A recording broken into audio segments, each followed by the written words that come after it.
नमस्कार साथियों, काफी समय बाद आपके सामने आ रहा हूं, लेकिन अब हमारे इस चैनल पर आपको रेगुलर द हिंदू के एडिटोरियल्स देखने को मिलेंगे। और द हिंदू के एडिटोरियल्स क्या मायने रखते हैं एक स्टूडेंट के लिए, ये वैसे मुझे बताने की जरूरत नहीं है। एक समझदार बच्चा, एक सेंसिटिव बच्चा, एक सेंसिबल बच्चा इस बात को बहुत अच्छे तरीके से समझता है कि द हिंदू एडिटोरियल की इंपॉर्टेंस उसके एग्जाम के रिगार्डिंग क्या रहने वाली है। मैं सिर्फ 1 मिनट में पहले आपको द हिंदू के इंपॉर्टेंस बता देता हूं और फिर हम शुरुआत कर रहे हैं द हिंदू एडिटोरियल की। ये मैंने लाइव ही यहां पे ओपन किया, आज का ही द हिंदू का एडिटोरियल है। वैसे मैं इसको काफी लेट आपके सामने लेके आ रहा हूं, कोशिश करूंगा इसकी टाइमिंग और पहले करने की। द हिंदू एडिटोरियल्स क्यों जरूरी हैं? देखिए, कई सारे एस्पेक्ट्स हैं इसमें।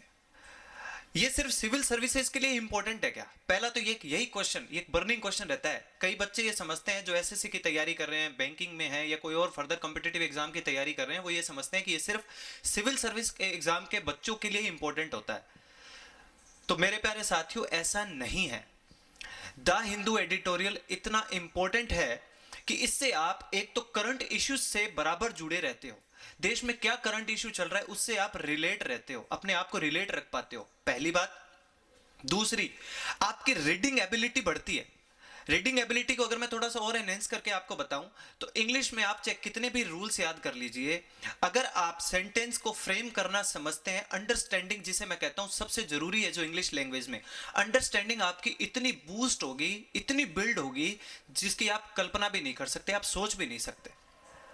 अगर आप द हिंदू के एडिटोरियल को 50% भी कवर करना सीख जाते हो धीरे धीरे प्रैक्टिस से, तो आप यकीन मानिए आपके बहुत अच्छे मार्क्स देखने को मिलेंगे आपको बाकी बच्चों के अलावा।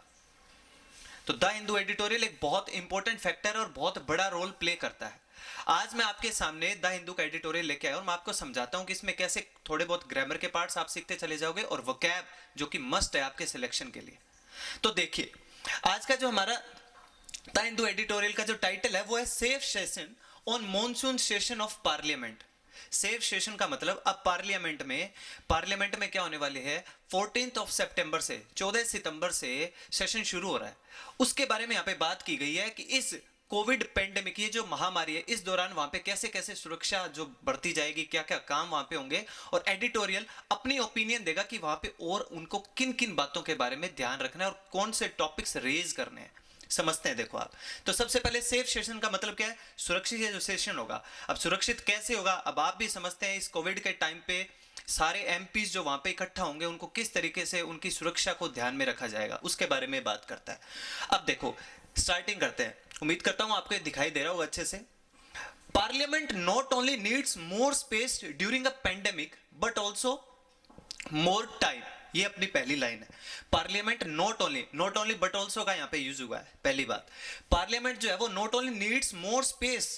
अब पार्लियामेंट को सिर्फ और सिर्फ क्या नहीं चाहिए? मोर स्पेस, अधिक जगह नहीं चाहिए। साथ ही साथ और क्या चाहिए? ड्यूरिंग अ पेंडेमिक, इस वैश्विक महामारी के दौरान, बट ऑल्सो इसके साथ साथ मोर टाइम, उसे समय भी अधिक चाहिए।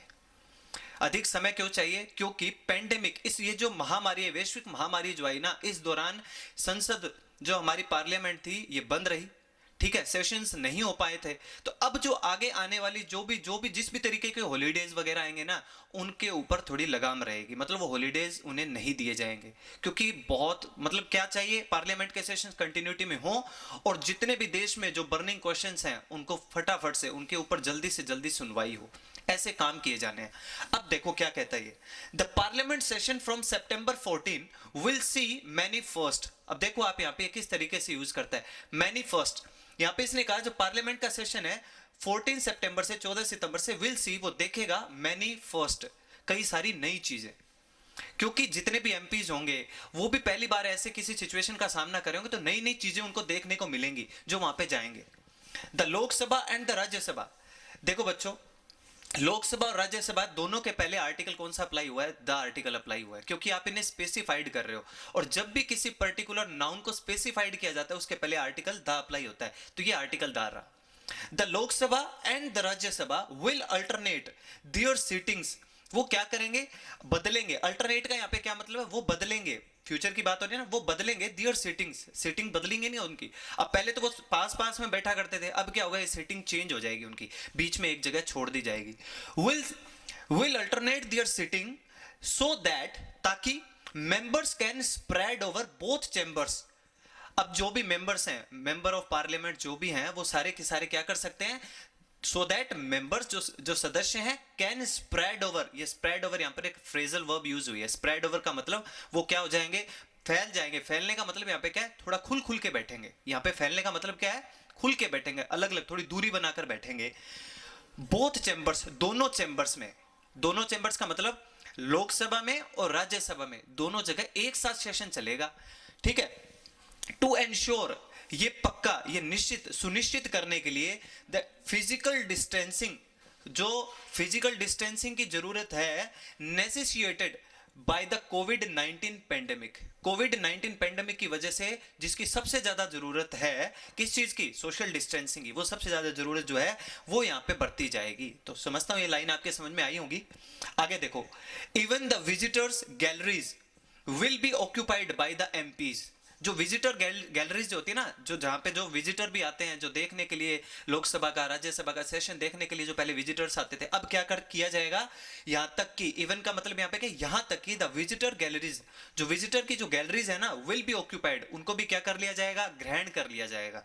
ठीक है ना, बाय द एमपीज, जो एमपीज है, मतलब वहां भी एमपीज ही अब बैठेंगे, क्योंकि सोशल डिस्टेंसिंग करना है तो एक एक चेयर, एक एक जो उनकी सीट है वो छोड़ छोड़ के बैठेंगे ना, तो वो विजिटर गैलरीज में भी एमपीज को ही बिठाएंगे.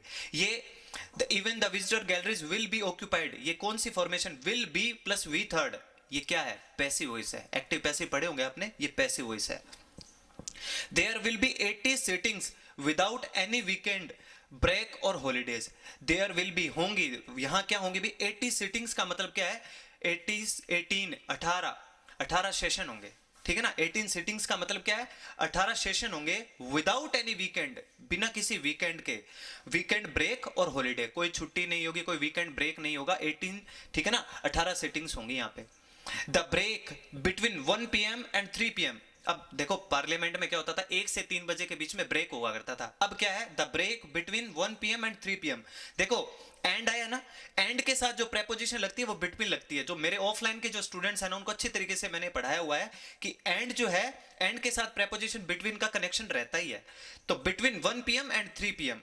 ठीक है, तो 1 PM से 3 PM, ये जो 1 बजे से 3 बजे के बीच में जो क्या रहता था, जो ब्रेक रहा करता था, वो क्या होगा, वुड बी यूज्ड, उसे यूज किया जाएगा टू डिसइंफेक्ट द चेंबर्स. जो चेंबर्स होंगे ना, उनको क्या करने के लिए, डिसइंफेक्ट करने के लिए. मतलब 1 से 3 बजे के बीच में वो डिसइंफेक्ट, मतलब वो जो कोविड जो हुआ है ना, उसकी वजह से वो क्या करेंगे, वहां पे आएंगे और छिड़काव वगैरह करेंगे, ऐसी वहां पे चीजें की जाएगी उन्हें. ठीक है ना, वहां पे ये आपका उसको सेफ रखने के लिए. ठीक है. अब देखिए आप, वुड बी यूज्ड, यहां वुड का क्या यूज किया गया, ये बहुत एक अच्छा मतलब मॉडल है. और इसका कैसे यूज किया जाता है, देखिए विल का यूज किया जाता है जब मामला किससे जुड़ा हो, किसी निश्चितता से जुड़ा हो. और ये वुड का यूज किया जाता है जब कोई हाइपोथेटिकल बात हो रही है. हाइपोथेटिकल का मतलब जो चीजें की जाएंगी भविष्य में, हाँ हम ऐसा कर सकते हैं, ऐसी जब कंडीशन होती है ना, तब वुड मॉडल यूज किया जाता है. तो would be used to disinfect the chambers. अभी तक द हिंदू का एडिटोरियल जो अधिकतर बच्चे समझते हैं ना कि बहुत ही मुश्किल होता है, मुश्किल होता है, आप खुद समझिए. रेगुलर अगर आप कंटिन्यूटी में से पढ़ते जाएंगे ना, बहुत आसानी से आप सीखेंगे. ठीक है, और ये मस्ट है आपके लिए. The presiding officers of both houses have had trial runs. देखो the presiding officer, presiding officers का क्या मतलब होता है बच्चों, जो सदन की अध्यक्षता करने वाला होता है. प्रिसाइडिंग मतलब जो सबसे प्रमुख होता है, जो सदन की अध्यक्षता करने वाले जो ऑफिसर्स है ना, ऑफ बोथ हाउसेस, हाउसेस का मतलब Lok Sabha, Rajya Sabha, have had trial runs. अब वो क्या करेंगे, ट्रायल कर चुके हैं. देखो एक अच्छा मैं आपको ग्रामर का फॉर्म बताता हूं. यहां पे हैव और हैड का यूज हुआ है, हैव और हैड का यूज हुआ है. हैव यहां पर हेल्पिंग वर्ब का काम कर रहा है. ठीक है ना, द प्रिसाइडिंग ऑफिसर्स प्लूरल है तो हैव आया. अब ये हैव और हैड में से हैड क्या है, हैड यहां पे as a main verb function कर रही है. ये प्रेजेंट परफेक्ट टेंस है. हैव यहां पर प्रेजेंट परफेक्ट की फॉर्म में यूज हुआ है और ये हैड वी थर्ड लगा है. Have had trial runs.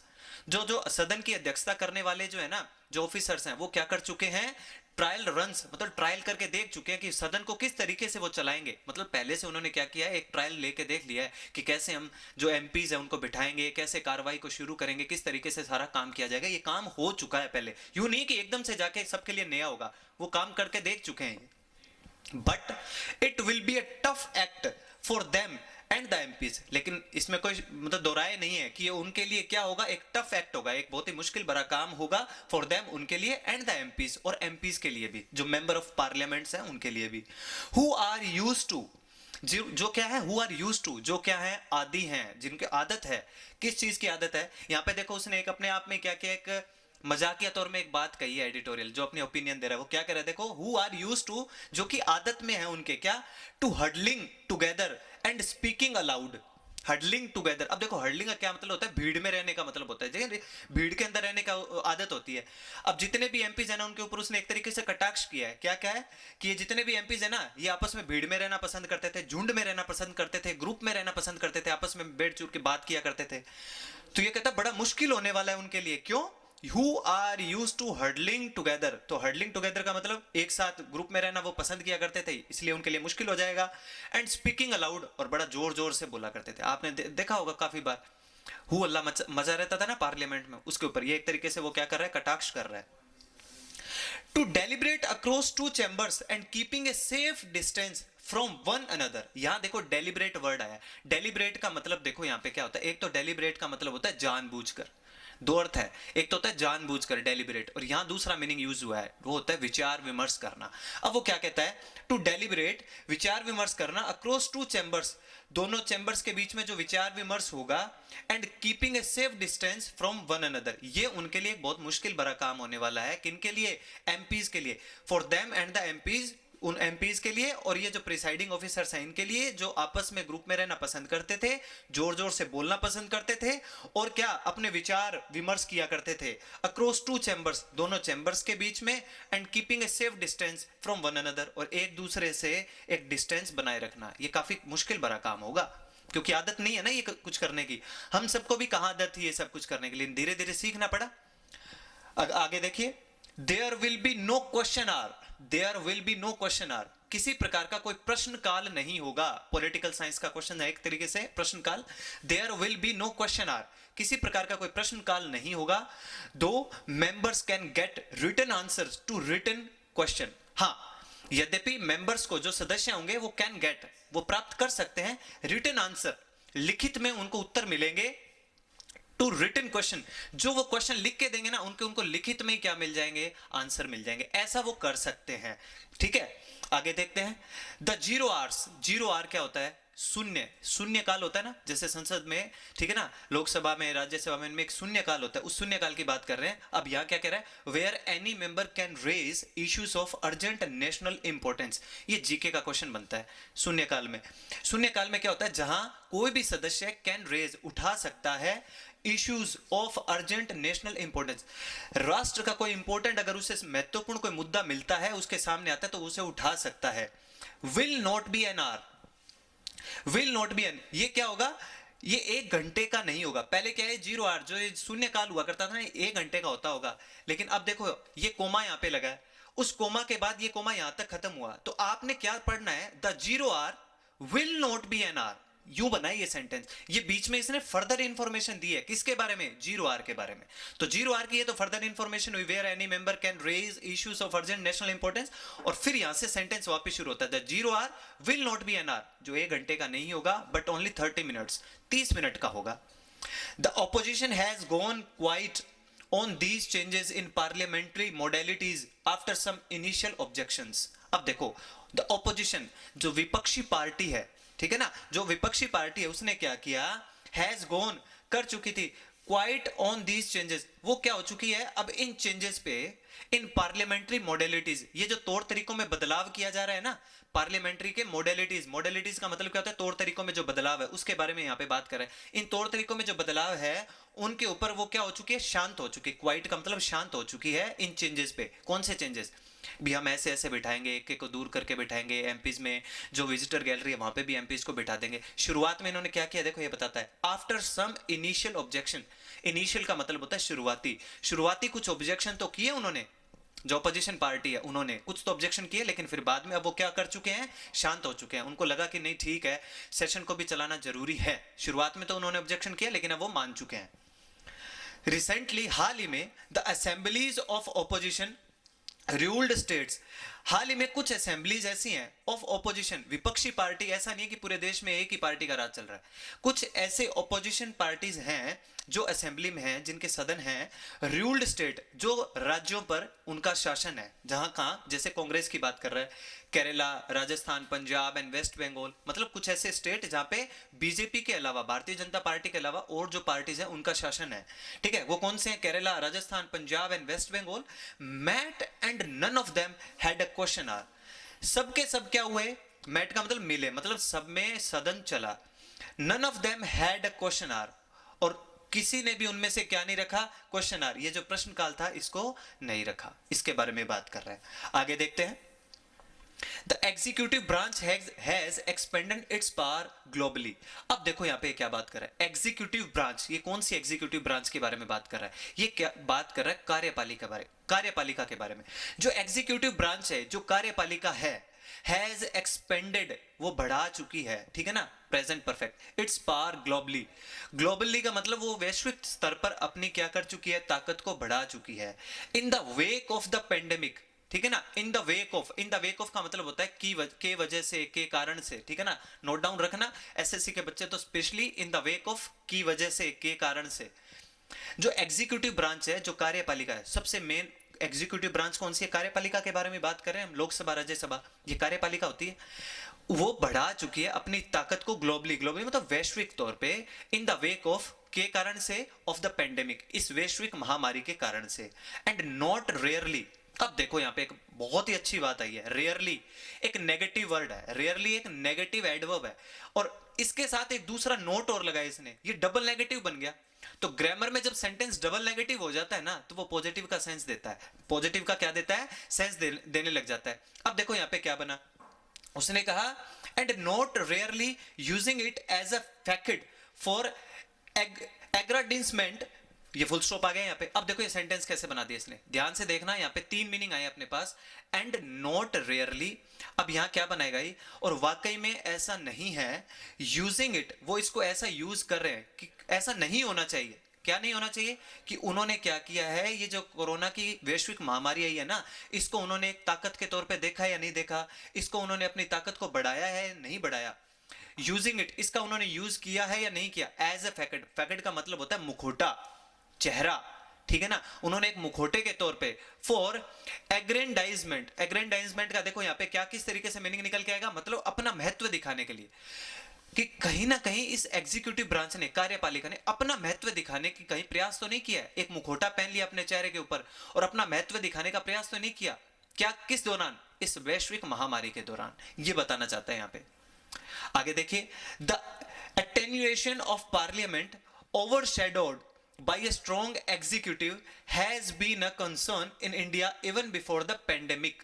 अब देखो द अटेन्युएशन का क्या मतलब बनता है, देखो अटेन्युएशन का मतलब होता है पावर, ताकत, ठीक है ना, ये जो ताकत है ऑफ पार्लियामेंट की, ओवरशैडोड, इसने क्या कर दिया? ओवरशैडोड कर दिया, मतलब एक तरीके से उनके ऊपर उनको धूमिल कर दिया है, by a strong executive. Strong executive का मतलब आपके समझ में आएगा क्या? वही जो हमारी कार्यपालिका, उसके बारे में बात कर रहा है। इसने क्या कर दिया? इस कार्यपालिका ने ये जो ताकत है पार्लियामेंट की, इसने ओवरशैडोड कर दिया है, by a strong executive, has been a concern in India even before the pandemic. बहुत जबरदस्त बात कह रहा है ये इसने सरकार के ऊपर सीधा सीधा कटाक्ष किया है। ये कहता है कि जो ताकत है पार्लियामेंट की, तो जो सरकार अभी फिलहाल है ना, उसके बारे में बात करें, उस सरकार ने क्या किया? ओवरशैडोड, उसने ओवरशैडोड का मतलब सबके ऊपर से होकर निकली है वो, बाय ए स्ट्रॉन्ग एग्जीक्यूटिव, मतलब उसने अपने आप को सबसे ऊपर दिखाया, अपनी कार्यपालिका को सबसे ऊपर दिखाया। हैज बीन अ कंसर्न, ये एक गंभीर मुद्दा है, गंभीर बात है, इन इंडिया, भारत में, इवन बिफोर द पेंडेमिक, ये पेंडेमिक वैश्विक महामारी के पहले से ये मुद्दा बना हुआ है कि जो सरकार है ना, ये अपने आप को थोड़ा पावरफुल दिखाने की क्या कर रही है? कोशिश कर रही है।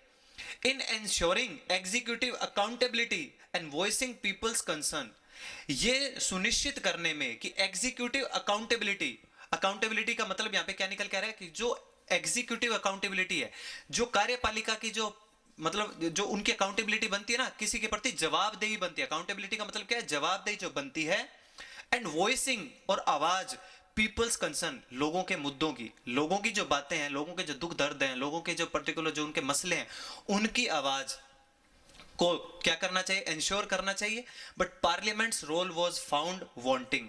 लेकिन इसमें हुआ क्या है, पार्लियामेंट का जो रोल है वाज फाउंड, वो पाया गया वांटिंग। वांटिंग का मतलब देखो इच्छा नहीं है, वांटिंग का मतलब होता है कमी। मतलब सरकार को करना तो क्या चाहिए था, उनको ये करना चाहिए था कि पहले तो वो कह रहे हैं कि पेंडेमिक से पहले भी क्या कर रही है ये जो सरकार है ना, ये अपने आप को ताकतवर दिखाने की कोशिश कर रही है, ठीक है ना। अब फिर आगे इसने कहा कि जो ये इनकी अकाउंटेबिलिटी है, इनकी जो सबसे ज्यादा जवाबदेही थी ना, वो क्या थी, लोगों के मुद्दों को उठाने की थी। लेकिन क्या किया, ऐसे काम तो सरकार ने किए नहीं। पार्लियामेंट का जो रोल है वो फाउंड वांटिंग, इसमें पार्लियामेंट का रोल कम पाया गया, कमी पाई गई। सरकार ऐसा काम नहीं कर रही जो उसे करना चाहिए था।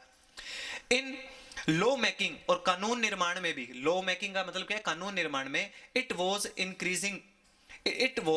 Increasingly being railroaded by the executive. बहुत अच्छी लाइन बताई है यहाँ पे, देखो आप इसको नोट डाउन भी आप साथ साथ करते थे। देखो इन लॉ में, कानून के निर्माण में भी, इट वॉज इंक्रीजिंगली, ये बढ़ा रहे थे, बीइंग रेल रोडेड। देखो रेल रोडेड का मतलब होता है कोई भी पर्टिकुलर कोई चीज होती है ना, वहां पे आप जल्दबाजी दिखाते हो, ठीक है ना, हसल बशल, मतलब बहुत जल्दी में रहते हो आप। सरकार ने क्या किया कि कानून के निर्माण में भी वो क्या कर रहे थे, इंक्रीजिंगली बीइंग रेल रोडेड, वो क्या कर रहे थे, जल्दबाजी दिखा रहे थे बाय द एग्जीक्यूटिव। एग्जीक्यूटिव का मतलब कार्यपालिका, कार्यपालिका का मतलब लोकसभा राज्यसभा, मतलब सीधा सीधा ये बात कर रहे हैं सरकार के बारे में। ये कह रहा है कानून के निर्माण की प्रक्रिया में भी वो क्या दिखा रहे थे, बहुत ही जल्दबाजी दिखा रहे थे। तो आपने देखा भी होगा कि सरकार फटाफट से कानून को क्या कर रही थी, कोई भी कानून आ रहा था उसे जल्दी से जल्दी पास करवाने की कोशिश कर रही थी, ठीक है। These unhealthy trends appear to have been accelerated by the pandemic। ये जो unhealthy trends है ना, unhealthy trends का मतलब ये सही नहीं है। ये जो trends, ये जो ऐसे बर्ताव चल रहे हैं, इस प्रकार के जो ट्रेंड चल रहे हैं, appear to have been accelerated by the pandemic। और pandemic जब आया ना, ये वैश्विक महामारी, तो इसने तो क्या कर दिया, ऐसा प्रतीत हुआ to have been accelerated। Accelerate नहीं दबाते क्या अपन गाड़ी में, मतलब और तेजी ला दी इसमें, और गति बढ़ा दी इसकी। किस चीज में, फटाफट से कानून के निर्माण की प्रक्रियाएं शुरू करवा दी उन्होंने, मतलब जो भी कानून आते थे तो जल्दी जल्दी पास करवाना शुरू कर दिया। ये ओपिनियन है द हिंदू एडिटोरियल के, ठीक है। The government must be held accountable. सरकार को क्या करना, मस्ट मतलब यहां पे बात कर रहे हैं वो ऑब्लिगेशन, करना ही चाहिए। Must be held accountable by parliament on the management of the pandemic, but that is not all. क्या कह रहा है ये, द गवर्नमेंट, जो सरकार है, must be held accountable by parliament. जो सरकार है ना, इसको जवाबदेही होनी चाहिए, किसके लिए, पार्लियामेंट के लिए, on the management of the pandemic. और जो भी पेंडेमिक, मतलब गवर्नमेंट को क्या क्या काम करने हैं, पेंडेमिक के अंदर सरकार ने क्या मैनेजमेंट किया, इसके लिए वो जिम्मेदार है। ये सरकार को बताना होगा कि पेंडेमिक का जो मैनेजमेंट किया, जो भी पेंडेमिक के अंदर उसने अपने अपने काम कदम उठाए सरकार ने इस महामारी को, वैश्विक महामारी को रोकने के लिए, उसके लिए सरकार के अकाउंटेबल है ये पार्लियामेंट के लिए, लोकसभा और राज्यसभा के प्रति। But that is not all. लेकिन सिर्फ इतना ही नहीं है, खाली इतना ही काम नहीं, और भी बहुत सारे काम थे जो सरकार को करने हैं। क्या कहता है ये देखो, there is a long list of issues, मुद्दों की एक बहुत बड़ी लिस्ट है, दैट रिक्वायर्स डिटेल्ड अटेंशन, जिसमें जरूरत है डिटेल्ड अटेंशन की, एंड डेलिबरेशन, विचार विमर्श करने की, बाय पीपल्स रिप्रेजेंटेटिव, लोगों के रिप्रेजेंटेटिव जो हैं, मतलब एमपीज जो हैं उनके द्वारा। सच एज, जैसे कि, अब ये एडिटोरियल आपके सामने लेके आ रहे हैं सरकार की बातें, कि सरकार को क्या क्या करना चाहिए था। एक तो पहली चीज तो यही कि कैसा क्या मैनेजमेंट किया उन्होंने इस पर्टिकुलर पेंडेमिक के दौरान। तो पहले तो आप उसके लिए अकाउंटेबल हो, मतलब जिम्मेदार हो, बताओ कि आपने क्या किया, ये इतनी कैसे बढ़ रहा है ये कोविड इतना ज्यादा, ठीक है, पहली चीज। दूसरा, अब वो कह रहा है such as China's aggression on the LAC, China का जो एग्रेशन हो रहा है एलएसी पे, लाइन ऑफ एक्चुअल कंट्रोल पे चाइना का जो एग्रेशन हो रहा है उसके बारे में बताइए। The challenges on the economic front, जो आर्थिक स्तर पर जो हमें चुनौतियों का सामना करना पड़ रहा है उनके बारे में बताइए। The centre's refusal to meet its commitment to state under the GST regime, centre ने जो अपना रिफ्यूजल मतलब मना कर दिया, टू मीट इट्स कमिटमेंट, जो कमिटमेंट किया था उन्होंने राज्यों से, कौन सा, under the GST regime, GST शासन के अंदर। सरकार ने क्या किया, केंद्र सरकार ने राज्यों को बोला कि आप जीएसटी का जो कर होगा वो मैं आपको बाद में दूंगा, सरकार ने ये बोला। और अब सरकार अपने वादे से पीछे हट चुकी है, वो कह रही है कि हमारे खुद के पास इतना पैसा नहीं है कि हम आपका पैसा, आपका ये जो कर्ज है इसको चुका पाए, आपको ये टैक्स पे कर पाए, मतलब सरकार अपनी बात से मुकर गई। तो ये कह रहा है कि इन सब बातों का जवाब दो भाई, ठीक है। द कमी, अच्छा रिजाइम का मतलब क्या होता है, शासन। The coming election in Bihar in the midst of the pandemic, आगे आने वाले बिहार के चुनाव इस कोरोना वैश्विक महामारी के दौरान इसके मिडस्ट मतलब बीचों बीच वो चुनाव भी करवा रहे हैं ये। The situation in Jammu and Kashmir, जो जम्मू और कश्मीर में जो स्थिति बनी हुई है उसके बारे में आप बताइए। And worsening ties with India's neighbours, worse का मतलब बुरे से भी बुरा, बुरे से बुरे जो टाइज का मतलब संबंध जो है विद इंडियाज नेबर्स, भारत के पड़ोसी जो राज्य है वो सॉरी देश हैं उनके साथ जो उनकी स्थिति वो क्या होती चली जा रही है, खराब ही होती चली जा रही है। नेपाल के साथ दिक्कत है, ठीक है ना, आस पड़ोस के जितने हमारे देश हैं उन सब के साथ दिक्कत चल रही है। इन सब के बारे में जवाब दो भैया। हैज बीन, ये ऊपर चला गया, ये रहा। The Congress has been combative on these issues while the government has not been very responsive। अब देखो इसने कांग्रेस की भी बात की यहाँ पे, ये कह रहा है कि कांग्रेस यहाँ पे क्या हो चुकी है, कॉम्बैटिव हो चुकी है। मतलब देखो आप, the Congress has been, Congress singular है ना, तो अच्छा किसी भी पार्टी के नाम के पहले आर्टिकल द अप्लाई होता है। The Congress has been singular था तो हैज बीन हुआ, हैज बीन कॉम्बैटिव। जो कांग्रेस है वो क्या हो चुकी है, थोड़ी सी लड़ाकू हो चुकी है, ठीक है ना। मतलब कांग्रेस हो चुकी है लड़ाकू, किनको लेके, इन सब ऊपर जो भी अभी हमने मुद्दों के बारे में बात करी ना, इन सभी मुद्दों को लेके लड़ाकू, मतलब सरकार से सीधा सीधा जवाब चाहती है, क्या किया क्या नहीं किया। तो कांग्रेस तो क्या हो चुकी है, लड़ाकू हो चुकी है। जबकि while the government has not been very responsive, और जो सरकार है वो रिस्पॉन्स ही नहीं दे रही। सरकार तो किसी को कुछ बता ही नहीं, चाइना पे क्या चल रहा है, हमारे देश के प्रधानमंत्री शांत है, कोई जवाब नहीं दे रहे। जीएसटी पे क्या चल रहा है, प्रधानमंत्री जी कोई जवाब नहीं दे रहे। जम्मू कश्मीर के साथ क्या दिक्कत चल रही है, कोई जवाब नहीं दे रहे। मतलब सरकार की तरफ से कोई रेस्पॉन्स नहीं दिया जा रहा, और कांग्रेस उल्टा क्या हो रही है, लड़ाकू होती चली जा रही है, थोड़ा सा एग्रेसिव होती जा रही है इन्हीं मुद्दों को लेकर। तो मतलब दोनों तरफ से सही काम नहीं हो रहा है, ठीक है। आगे देखते हैं, रीजनल पार्टीज इन पावर, और जो क्षेत्रीय पार्टियां जो ताकत में है, सत्ता में है, appear to overwhelmed by the pandemic to pay attention to other issues. और वो जो क्या हो चुकी हैं, वो उनको इस पेंडेमिक ने, उस वैश्विक महामारी ने इतना ओवरवेल्म्ड का मतलब यहाँ पे घेर लिया है, वो तो घिर चुकी हैं। किसके द्वारा, द रीजनल पार्टी, जो रीजनल पार्टीज हैं इन पावर, जो सत्ता में है, जो बाकी क्षेत्रीय पार्टियां जो सत्ता में है, टू ओवरवेल्म्ड, वो क्या हो चुकी है, घिर चुकी है बाय द पेंडेमिक, इस वैश्विक महामारी से, to pay attention to other issues, कि उनका किसी बाकी मुद्दे पे ध्यान ही नहीं जा रहा। वो बेचारी, वो बाकी जो राज्य सरकारें हैं उनके ऊपर इतना दबाव आ चुका है, घेर लिया इस वैश्विक महामारी ने, कि उससे पार नहीं पड़ रही उनकी। तो ये बता रहे हैं यहाँ पे, ये the government has 11 bills to replace ordinance, सरकार के पास 11 बिल पड़े हैं जो क्या करेंगे, बदलाव करेंगे ऑर्डिनेंस में। थोड़ा सा मैं ऑर्डिनेंस के बारे में आपको बता देता हूँ।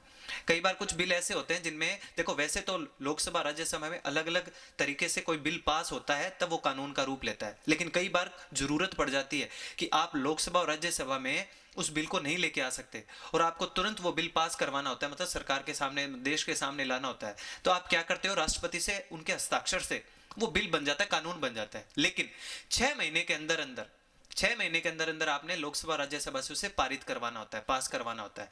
अन्यथा अदरवाइज वो जो आपका पर्टिकुलर जो ऑर्डिनेंस होता है वो नेग्लेक्ट हो जाता है, खारिज हो जाता है। तो गवर्नमेंट के पास 11 ऐसे बिल पड़े हैं जो ऑर्डिनेंस से पर्टिकुलर कानून में बनने के लिए पड़े हुए हैं, ठीक है।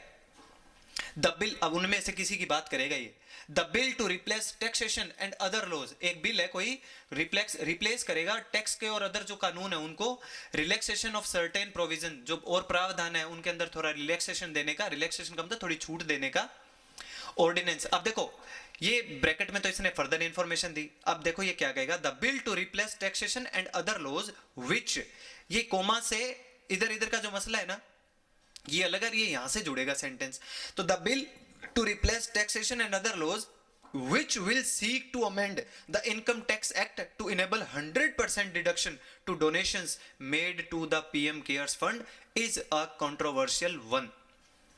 यहां वो PM केयर फंड के बारे में बात कर रहा है कि ये जो है the bill to replace taxation and other law, एक टैक्स के कोई लॉ होगा उसमें वो क्या करना चाहते हैं, बदलाव करना चाहते हैं, ठीक है ना, किसी तरह का कोई बदलाव करके लेके आएंगे।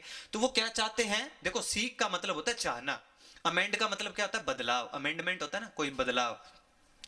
Which will seek, जो वो चाहते हैं, क्या चाहेंगे, टू अमेंड, उसमें बदलाव करना, द इनकम टैक्स एक्ट के तहत टू लेवल इनेबल, ताकि वो क्या हो जाए, इनेबल हो जाए, समर्थ हो जाए, 100% डिडक्शन, 100% डिडक्शन होगा टू डोनेशन, जिन्होंने भी डोनेशन किया है ना, किसमें, to the PM cares fund, प्रधानमंत्री का जो फंड जो आया था ना, इसमें पीएम केयर, प्रधानमंत्री केयर फंड के अंदर जो भी फंड आया, इनमें जिन जिन लोगों ने जो पैसा अपना दिया, जो डोनेशन दिया ना, इस पे 100% डिडक्शन हो जाए, मतलब कोई टैक्स उनके ऊपर नहीं लगने वाला।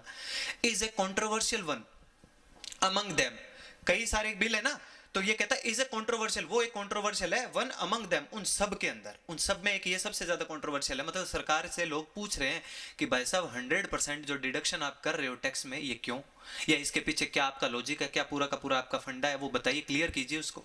तो सरकार यहाँ पे घिरी पड़ी है।